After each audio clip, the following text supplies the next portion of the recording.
This is The Runwave, candid chats with real runners about topics that affect the running community.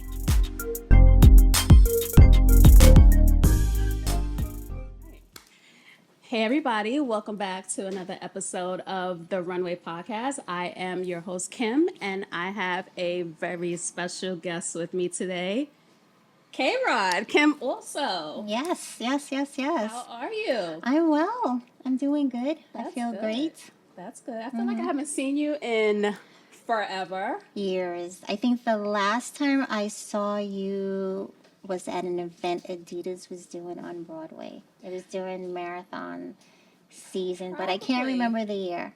Probably. You know, when I was doing research for the show, I went on your Facebook page and like two of the picture, I'm like one of the two pictures on your Facebook page. I'm like, how did that happen? And these pictures are so old. Right. One was from, I think, Brooklyn Half 2018, 19. Probably.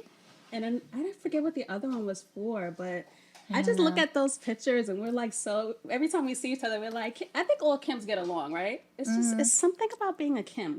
We all get along. So every time I see you, it's just like love and joy, and you give off a great aura. Oh, thank you. A lot of people say that, and then some people can't describe my aura. Mm-hmm. They're like, I see you, but I don't know if I should approach you because I don't know, there's something about that aura that you give off. And I'm like, please, I won't bite. Because you're a bit of a mystery. Yeah. Right? You're out there, but you're not really out there. I'm an introvert. So if I meet someone or I'm in an area, I feed off vibes. Mm-hmm. So if I don't feel a vibe from someone, then I'm standoffish. I get that.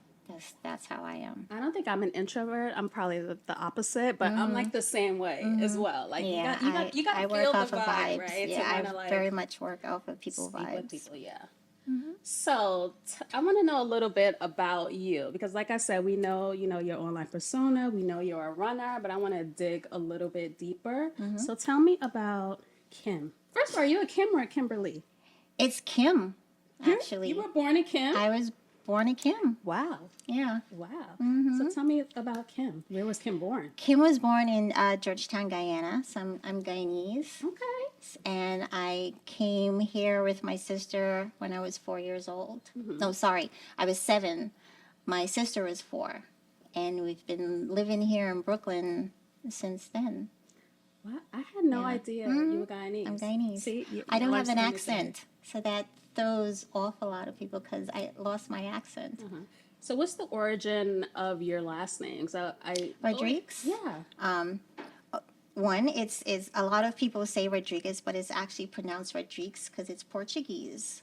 Really? So my father is Portuguese, but he was also from Guyana. Okay. So that's where the last name comes from. So how do you say it? Rodrigues. Rodrigues. See, I thought it was Rodriguez, but I'm like, I don't know any Rodriguez that ends with an S. It's not Rodriguez, people. It's okay. That's something that I didn't know. Mm-hmm. Rodrigues. Wow. Yeah. So you grew up in Brooklyn. What neighborhood are you from? I'm from, they call it Remsen, right now, Remsen Village. So that's a new name. Yeah, so it's funny. You can't say East Flatbush. You can't say it's Brownsville or Canarsie because it's right in the middle. Mm-hmm. So when we first came here, we lived on Avenue A and 92nd Street, not too far from Brookdale Hospital, which is on Kings Highway, Rockaway section. Mm-hmm. So, like I said, we can't say it's East Flatbush, but eventually they renamed it Remsen Village because it starts off from Remsen Avenue in the 80s all the way to Rockaway, and then it just disappears. So that's the name now? Remsen Village. And what was it when you were there? I don't know. You don't know. It's just Brooklyn. I think back in the day it was. All I knew, I wasn't too far from Brownsville. I could walk into Brownsville, and I could walk into Canarsie. So Brownsville adjacent. Yeah, you can say that. And are you still in Brooklyn today? Still in Brooklyn. So what neighborhood are you in now? Same neighborhood. Same neighborhood. Okay. So just grew up and just stayed there. Yeah. So how much has the neighborhood changed since you've been there? My part hasn't changed too much, but the surrounding areas like Bed-Stuy, Brownsville, East New York, Bushwick, they've all changed, you know, because of so many people that are moving back into Brooklyn. My area, I haven't seen too many changes, just a couple, and you know, I'm like, ooh, okay. So is there like a Guyanese community there? Is it West Indian? It's a Is it- mix. Okay, It's a mix. that's good. Yeah. So you've been in Brooklyn, not born and bred, but bred in Brooklyn. You went to high school here? Yes, What I high school went did you to go Tilden High School, Okay. which is literally 3 blocks from where I lived. Okay. So I attended Tilden High School, and that's when I started running track. I knew you were a young runner. I felt it in my soul. Wow. So you Yeah. ran track in I Brooklyn. ran track at Tilden High School. I did cross country, indoor, outdoor, but my events, I didn't really like cross country. No distance, no did not- sprinter likes cross No, country. I ran middle distance races, anywhere from the 400 to the 1600. I don't even think they have the 1600 anymore, but it was anywhere from the 400 to the 1600, and then I was thrown into a 400-meter hurdle race because they needed a hurdler. And I give a lot of respect to 400-meter hurdlers because That's hard work. it hurts. Yeah. It hurts. And then, yeah, that's how I started on track. But the only reason I joined the track team, because when I when I first entered the school, I was hanging with the wrong people and cutting classes. So, but in my head, you know, I'm telling myself, this is so wrong. You should not be doing this. So I knew a friend in the neighborhood who was on the track team, and she said, just come out to our practice one day. And I went out to our practice and started running track. So did you continue running after high school as well? No, I started working, had my son at 21, and I started running again just to stay in shape. And then always in the back of my mind, I always wanted to run the New York City Marathon because I always watched it on television growing up and always got emotional watching it. I said, one day I'm going to run that race. So I met a coworker who, when I joined the company, she ran the race, and I said, how did you run? And she said, well, I did 9+1. I'm like, what is that? I don't know what 9+1 is. I think that's how a lot of us start. We're like, what is 9 What plus is 9 1? plus 1? She said, New York Road Runners, you run 9 races, you volunteer for one, and you can qualify for whatever year you want to run for. I said, okay, that sounds good. So I started training for my first marathon was in 2009. But I wanted to get a couple runs under my belt. So finally, in 2008, I joined New York Road Runners, did the 9+1, and ran the marathon the next year, and was very emotional. I cried in the village. What year was that? 2019. Okay. That was your first New York City? Really? No, sorry, 2009. Okay. 2009. Sorry, 2009. I downloaded I downloaded a marathon training schedule on the internet. Didn't follow it at all because I said, And this was paper. There was no apps. Yeah, it was no apps. It was World Wide Web. www. Marathon training. Didn't follow it. I probably, because I said to myself, I have to run how many miles on a Saturday? I don't know. So I would go out and try and run it. Okay, I'm tired. I'm going home. So that was my training. So went to run it. Went to the village. All these people. I was like, oh my God, I don't believe I'm here. Cried in the village. And they call you. The setup was a little bit different than it is now because it's like you waited in this big field, and then they escorted you to the start. Was it still in Staten Island? Still in Staten Island, Okay. but the format was a little different than it is now. And it wasn't that many runners as it is now. That I do remember.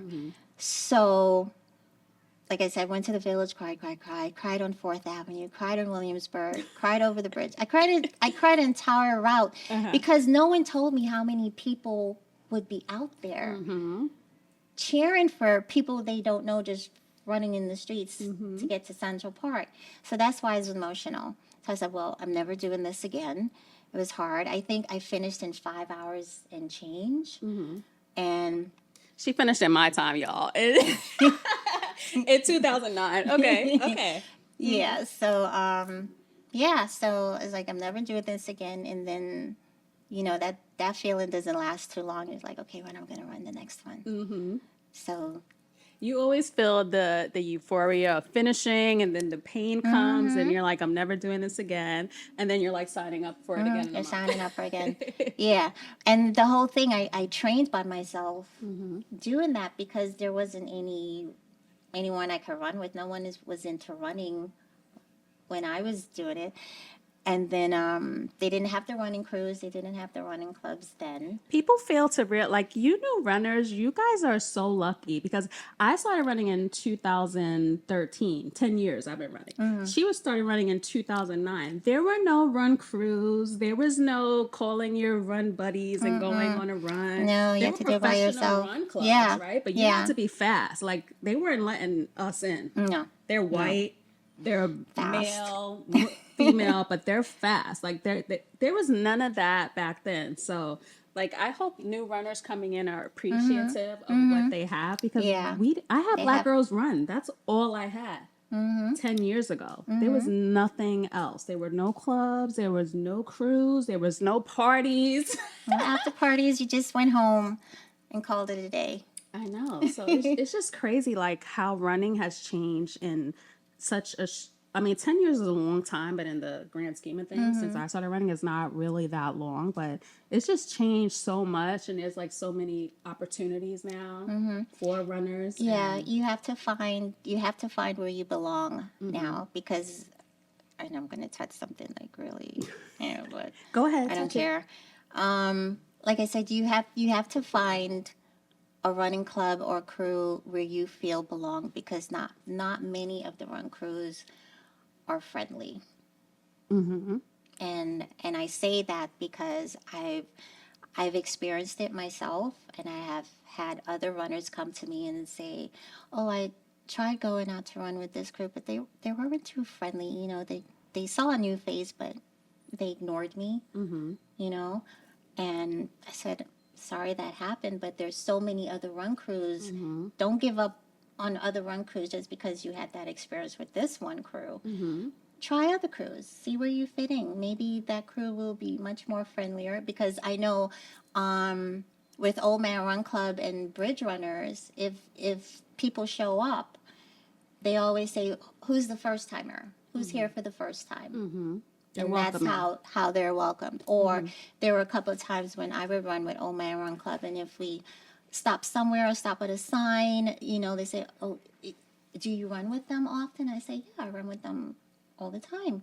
Well, this is my first time here. So when they tell me that, if Patty's around me or one of the captains is nearby, I walk them over and I introduce them. Patty, this is such and such. This is their first time running with the crew. This way, you just met one of the captains. Now you feel comfortable. And you know what? I'm guilty of not like being the most welcoming as well when new people come in, because new people come in and then they go, and then like, you don't want to invest too much time, but I'm not mean. But that's how a lot of people are in running groups. You have your little clique within the crew, and you're like, okay, new person coming in, but it's nice that the crews that you run with are welcoming. They, a lot of crews, like I haven't run in a while, y'all, but I run with Adidas, and they don't leave anyone behind. There's always someone picking up the rear. There is, yeah. There are some clubs that are just mean. They're focused on the fast folks, and they don't want to let anyone else in, and it's their brand. And I get it, they want a certain type of runner, but it does deter the new runner from coming in. It does, and that's why I think you see, if you see crews that run during the week, you'll know if they're popular by the amount of people that run with them. And that can get overwhelming too. Like coming into a group and there's like 50 people. A lot of people, yeah. It's a lot. But like I said, you just have to find a crew and a club that you feel comfortable with. Don't run with a club because they're the club right now to run with. You have to feel comfortable. And in there are a the lot of space. newbies coming in, and they're like the it thing right now. But are they going to, will they have longevity? You know, are they going to be here in 5, 10 years? We shall see. We shall see. So we touched on running, but I want to circle back to the personal. So you said you have a son? I have a son and a daughter, Okay. and 3 grandchildren. I was about to say 4. Why was I going to say 4? I hope that doesn't mean anything. Listen, I forget my kids' So- names all the time. I call one the other, and Yeah. it happens. It So happens. my son's name is Calvin. I have a daughter named Shanice, and 3 grandchildren: Sayer, King, and Khalees. Khalees is the eldest. So you're a grandma. I am a grandmother. What do they call you? Granny, Granny? grandma. Grandma. See, my mother has been a grandmother since she was like 40, and my niece had to call her Gammy. She's like, I'm too young to be a grandmother, but you let them call it. And like my I don't sister care. now, she's like a noni. I'm like, you're a what's a noni? What's a noni? I don't know, but that's what her granddaughter Okay. calls her. You just Oh, I don't care. So you love it. You're a grandma. I do not care. Even when they're outside, like during the summer, I took Sayer to the park, and we're sitting down. And he's going, "Grandma, blah blah blah blah blah blah," and grandma, and there's this lady not too far from us, and I notice her looking around, like, why does he keep calling for his grandmother? And then, I would answer. I was like, okay, yes, I call him Mr. Anderson. Mm-hmm. Yes, Mr. Anderson. And he'll say blah blah. And then she'll tap me on the shoulder. That's your grandson? I said yes. But I don't see it because She doesn't think I this don't little know. stylish, I fly don't know. I lady just could be a think when grandmother. people think of grandmother, they expect someone much older with walking around with slippers and a house coat and grazing their hair. But no, grandmothers don't look like grandmothers anymore. If you see those memes and they'll have like Rose from the Golden Girls, and Yeah. like this was 58 in 1980, and this is Yeah, 58 with a picture of J Lo next to No, her. times Like, are changing. Women are taking better care of themselves right now. So I don't know what a grandmother's supposed to look like. a grandmother looks like you, Thank you. you know. So where do you get this style from? I don't know. I really don't. I just grab and go, to tell you the truth. I don't think about, well, I have this place to go tomorrow. What am I wearing? I just go in the closet and grab. Mm-hmm.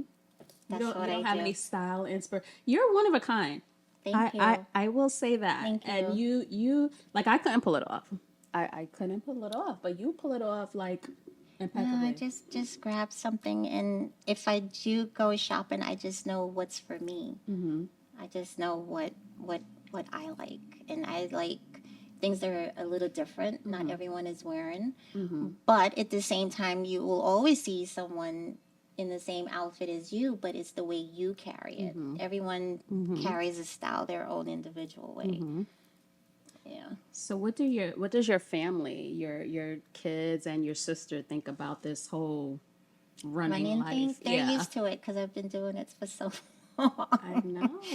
So, but it did come to a time where they stopped inviting me to family events and stuff like that. Well, we know Kim's not going to come because she'll say, "Oh, I have a long run in the morning," So I'm not invited to family functions anymore. I just see the pictures on Instagram. And I'm like, okay, this happened. You still want to be All right. invited, right? Although you can't make it, still you extend the know, invitation. It is what it is. So, I'm not even going to stress about it. So it's no big deal. I'm used to it. So let's get back to your running. So you ran the New York City Marathon for the first time in 2009. And how many do you have to date? Marathons in total? Well, how many New York cities do you have and how many marathons in total? Because I I tried to have- Athlink you and you don't have an Athlink profile. I do not. She no. did- I couldn't. No. That's like the runner's Google. So no No, Athlink profile. But I did see your run history on New York, NYRR. I want to say, I don't have a specific number, probably 8 or 10. Marathons? NYC, yeah. New York City's? I think so. Okay. I think I stopped counting during Hurricane Sandy. When was Hurricane Sandy? 2012? Really? Yeah, Wow. 2000. I stopped counting because I was doing it every year up until Hurricane Sandy. Because they canceled it. Mm-hmm. That was like the first year. Was that the first year they canceled it?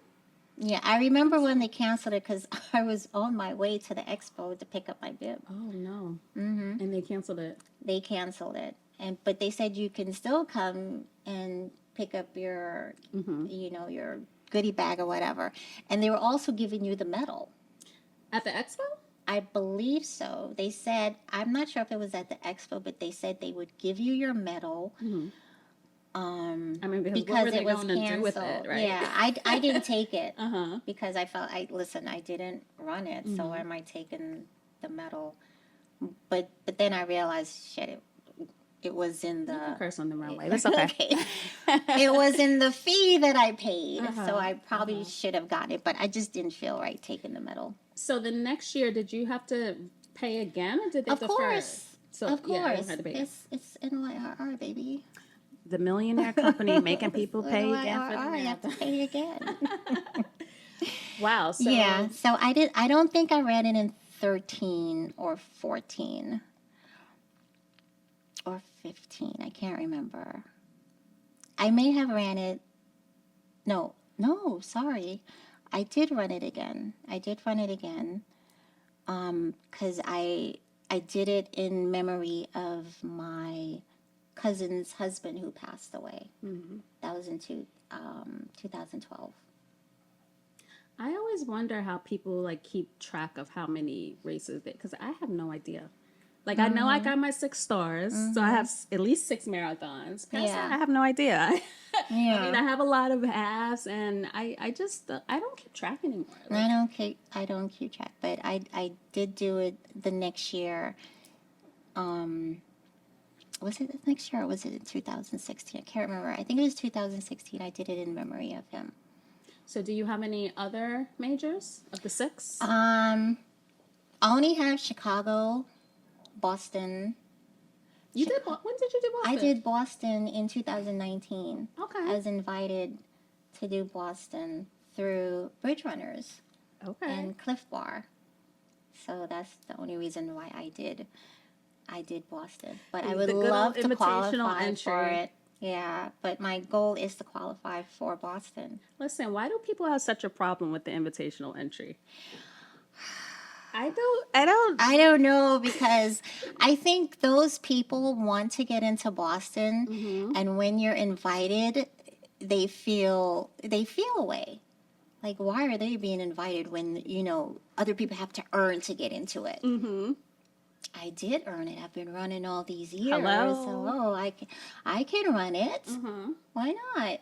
Yeah, like I got so much hate. I didn't say anything about Boston until I was in Boston, right? I didn't say a word because I knew the hate was coming. But before I had an invitational, I knew I was never going to run Boston unless I was raising $10,000, or I was never going to be fast enough to run Boston. So if you get the opportunity, is anyone going to turn it down? Nope. No one is going to turn it down. So I don't understand why people are so angry about invitational entries. I don't know, and that's something they need to work on, because I don't understand it.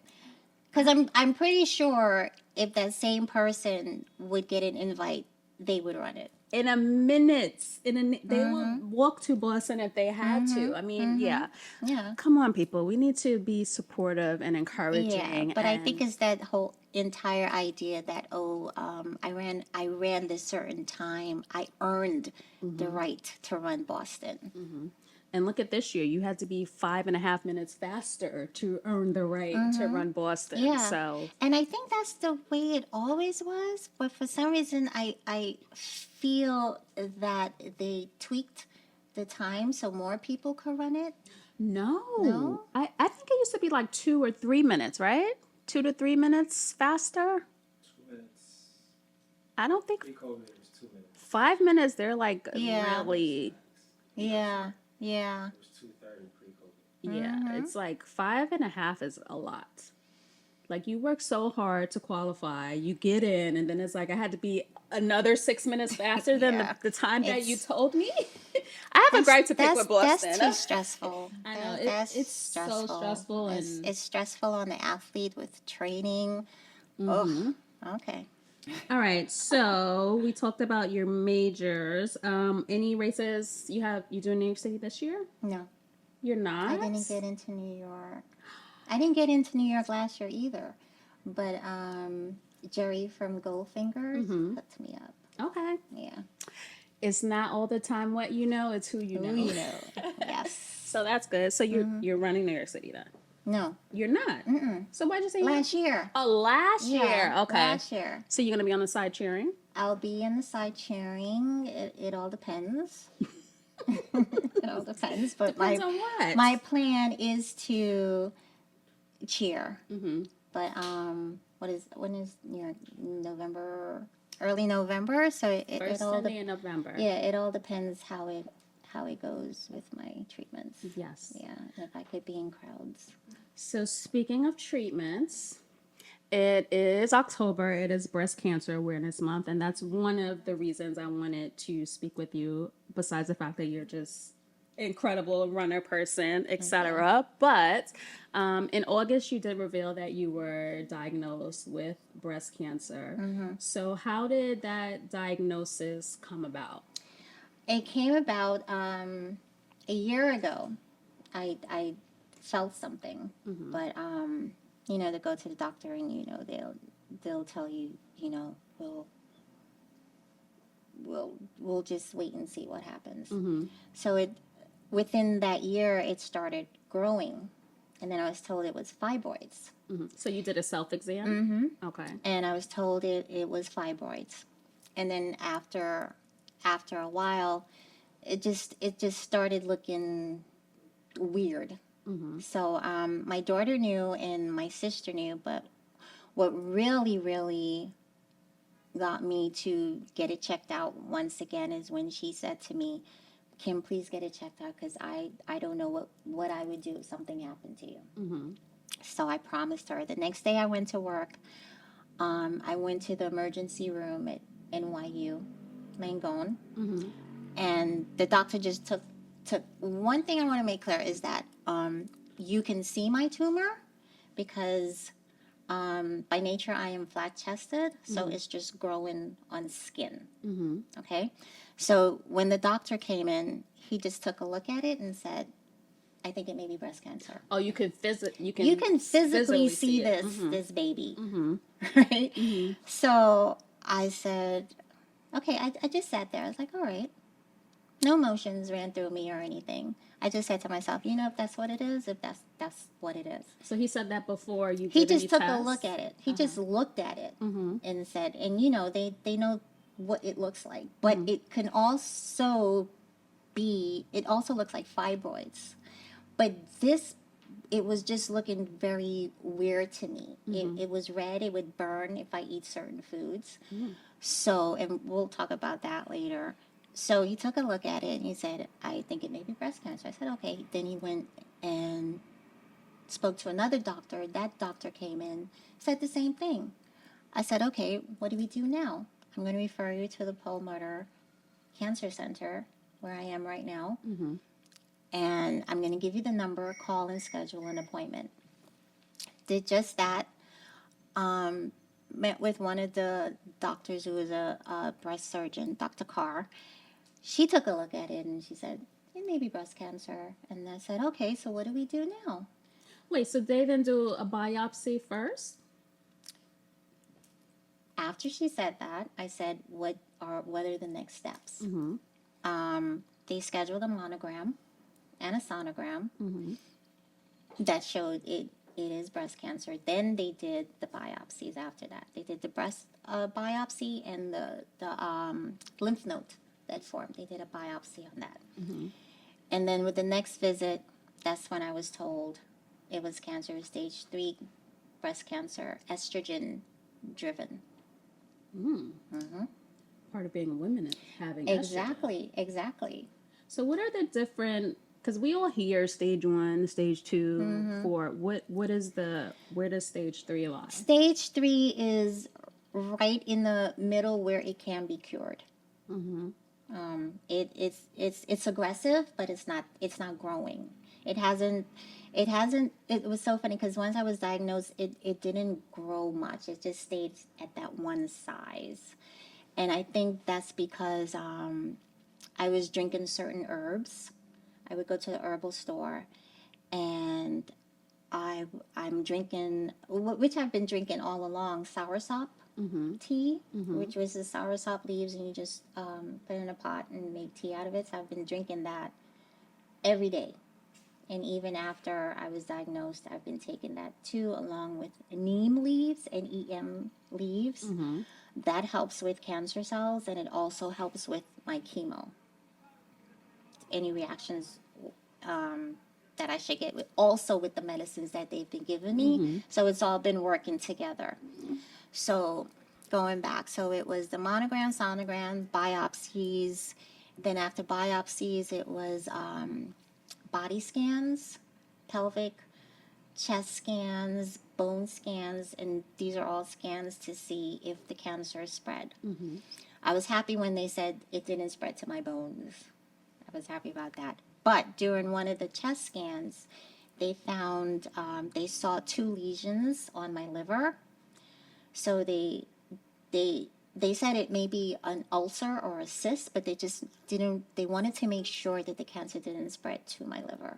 So they scheduled a liver biopsy. And for some reason, on that day, I was so happy. I felt light, like I didn't have a care in the world for So some this was reason. before you made the announcement publicly? 'Cause you did This that is after. After. Okay. So all through that, I'm going through all that. So they scheduled the biopsy. My friend Val Charles, who's been with me since day one, making it to every appointment. Her and Jamie Chin were also in the emergency room with me because I had them on the phone. So, yeah, they scheduled the biopsy. She came with me to the hospital. They prepped me, wheeled me into the room, laying there, and the guy's doing the sonogram looking for the lesion. And he's rolling around. I was like, Jesus Christ, what's taking them so long? You know, and he's just digging the thing deeper, deeper. And he's like, oh, I'm so sorry, but, you know, we're trying to look for it. So I'm thinking to myself, you're trying to look for it? So he's like, yeah, I'll be right back. So he goes and he gets the doctor who's supposed to perform the biopsy. And she's looking, and then she finally says, you know what? It's gone.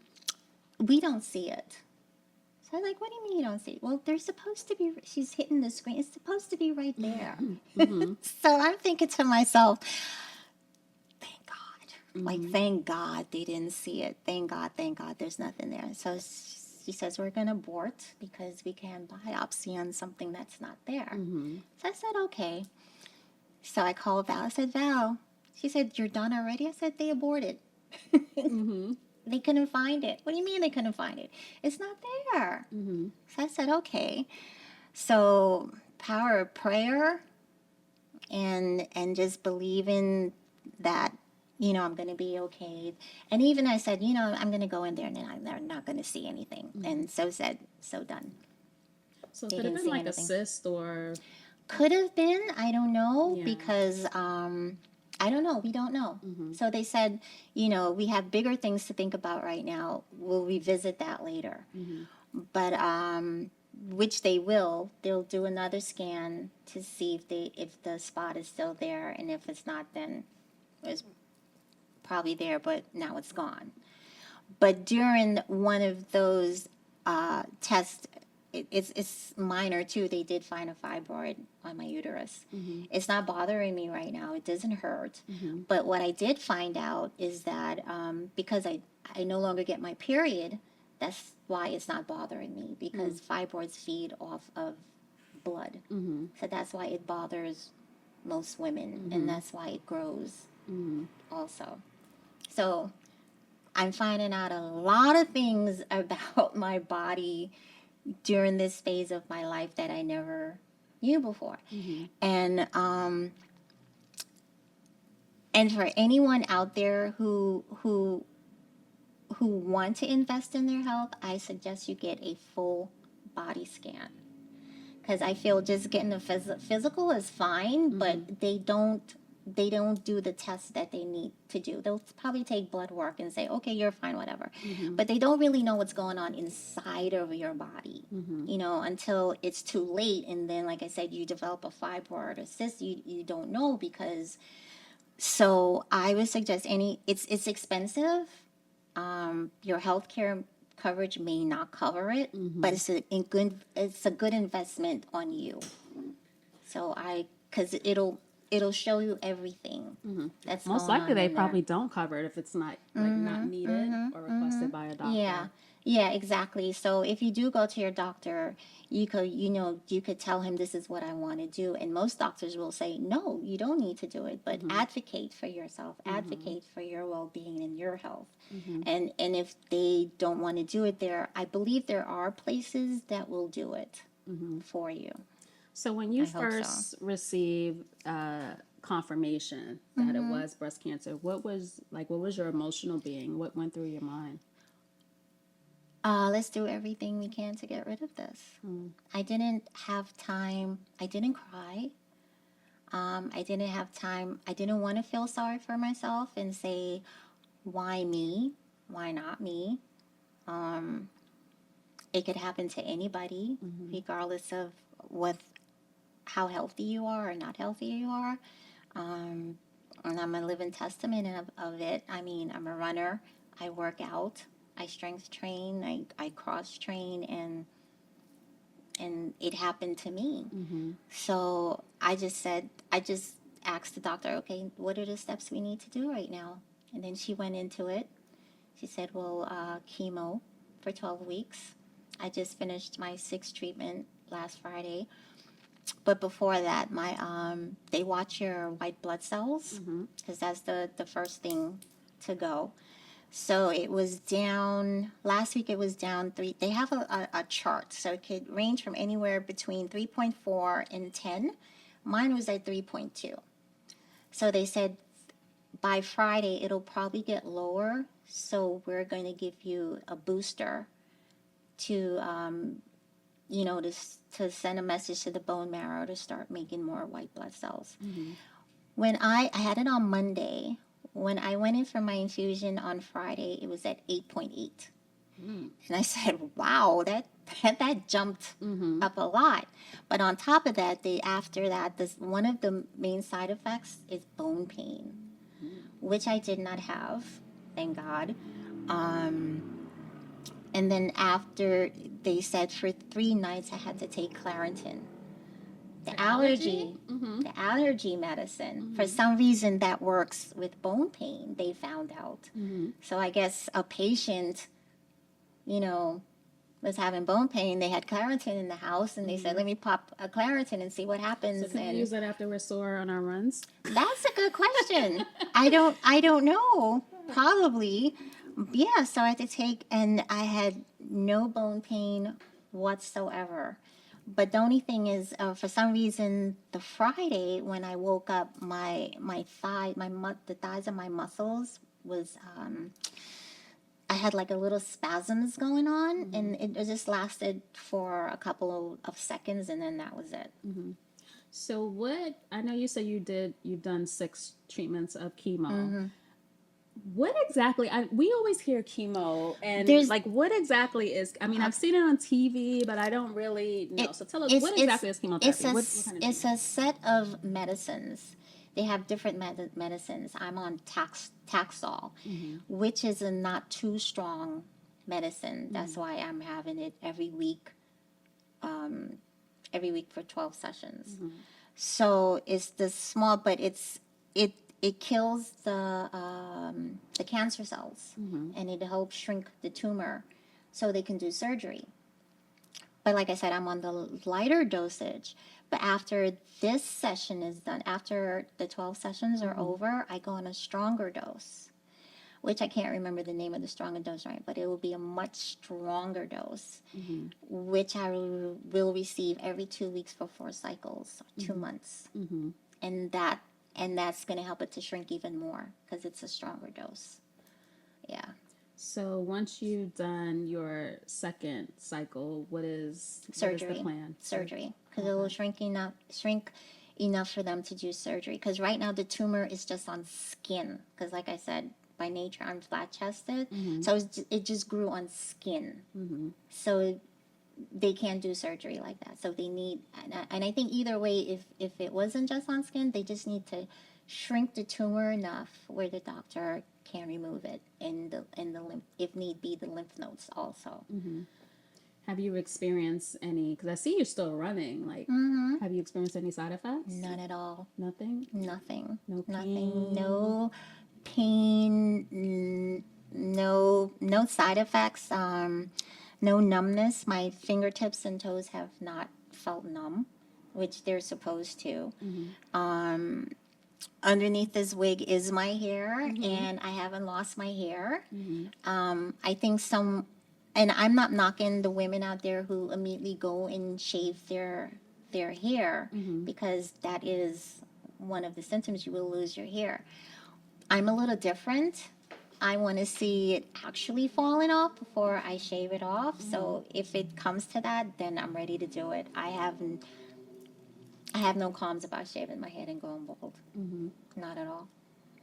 Wow. So who's your support system as you're going through this? There's so many people in the running community. Some people it's some people who are supporting me are people who I would never think that would be there for me. Then there's my friend Val Charles, Jamie, Victoria, my sister is also there, and Adela came out to me on one treatment last week or the week before, and yeah, I just have the entire running community behind me, and my sister and my son and my daughter.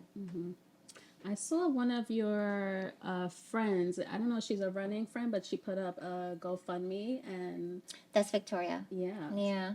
Did you know they were going to do that? They just did it. No, it was mentioned, but I didn't know they were going to do it so soon. And I'm the type of person, I don't like to ask for things, so it's sort of weird, but I appreciate it, and because it will get expensive. I was going to ask you about the expense. Like, how is this affecting you financially? Well, thank God my insurance company is covering everything. Because if they weren't approving my treatments, I wouldn't get my treatments. So I'm just paying co-pays right now, which is perfectly fine. But I know sooner or later I'm going to be hit with some major dollars to pay. So I appreciate every cent that everyone donated. Thank you, thank you, thank you. But like I said, I'll deal with that when it's time to deal with that. Right now the plan is just to get rid of this bad boy right here.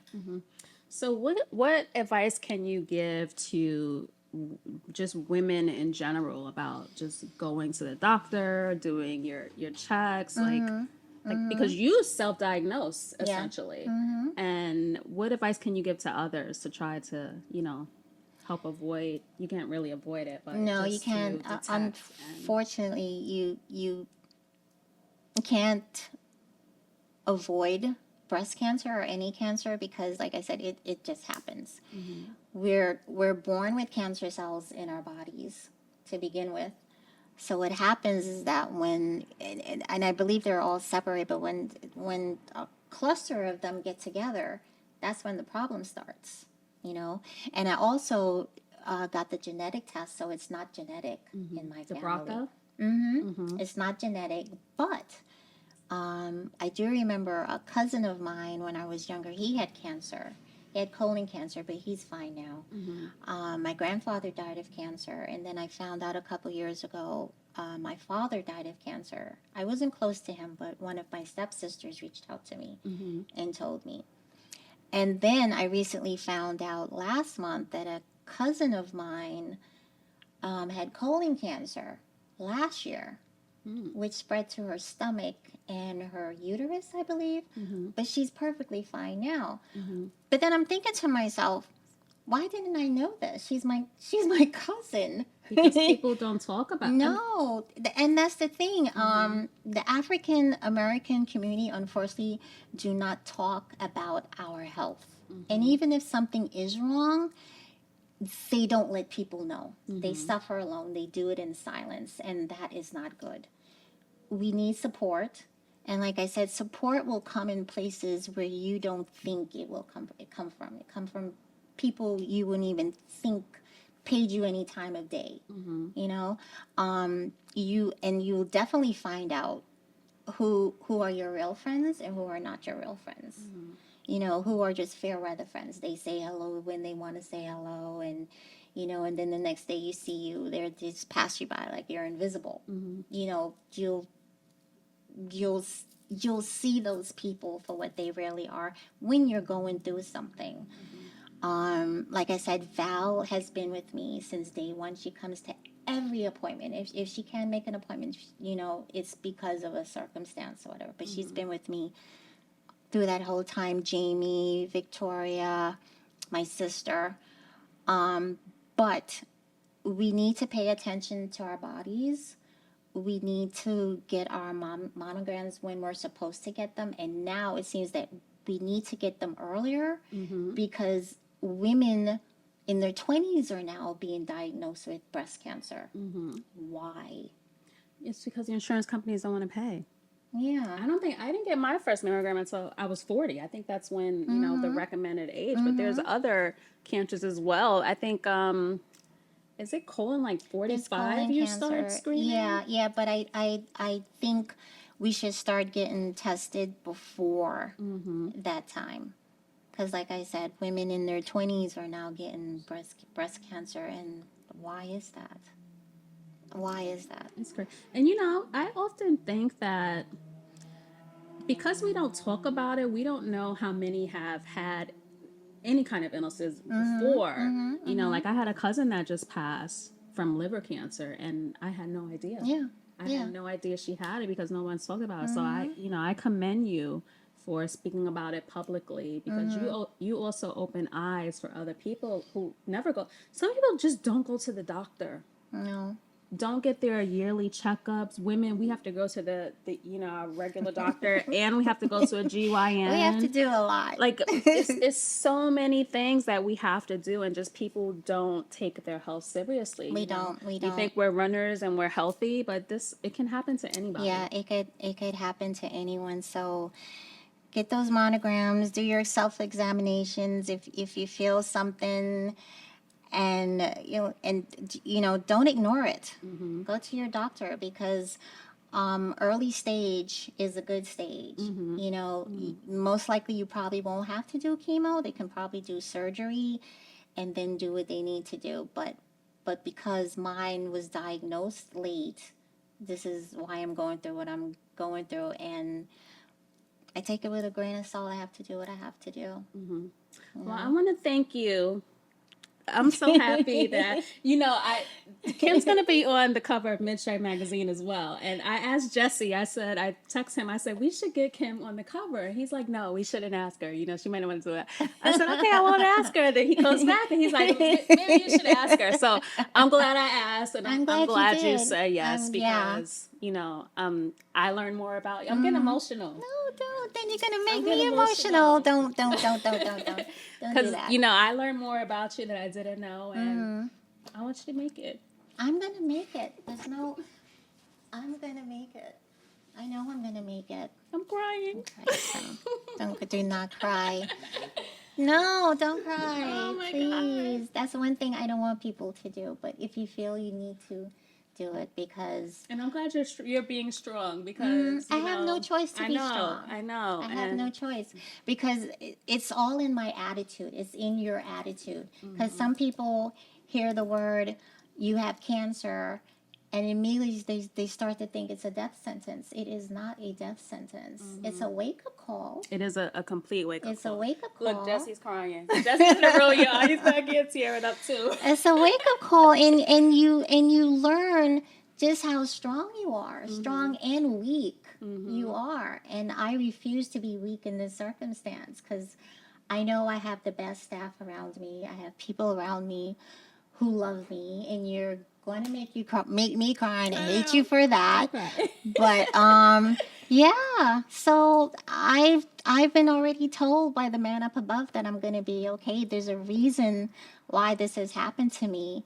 And I think after this is all said and done, I want to advocate for people to just take care of themselves. Listen to you. Only you know your body. You have to listen to your body. You have to look for the signs that something's wrong. And we have to take care of it right away. And maybe that's your calling. Maybe it is. You We know. shall see. But hey, I have to do what I have to do. I have to deal with it, and I'm dealing with it, and I'm good. You are, graciously, and you're gonna make it. We're rooting for you. Thank you. All right, so I want to thank Kim KRod. Wait, how do you say your last name again? Because I just had Rodrigues. Rodrigues. It's not Rodriguez. Rodrigues. Rodrigues. For coming on the run. I haven't had an in-person interview in a long. He was my last in-person interview like 2 years ago. So thank you for being my first in-person interview in a You're long welcome. time. And we're gonna see you on the streets of New York City. Oh yes, you sure will. Any last words you want to give to the show? Just take care of yourselves. Take care of your loved ones. Love your loved ones. And that's about it. Just live in grace and live in peace. All right, we'll catch you on the next one. Bye. Thank you. I didn't mean to make you guys cry. I know. Thank you so much for tuning in to this episode of The Run Wave. If you are a runner that has a story to tell, feel free to email hello@therunwave.com or shoot me a DM on Instagram at The Run Wave. Don't forget to follow The Run Wave on Instagram, Twitter, and Facebook. We are The Run Wave on all platforms. Subscribe to our email list. It is listed down below in the notes of this show. And subscribe to The Run Wave on YouTube. The visual episode of this show will be posted there.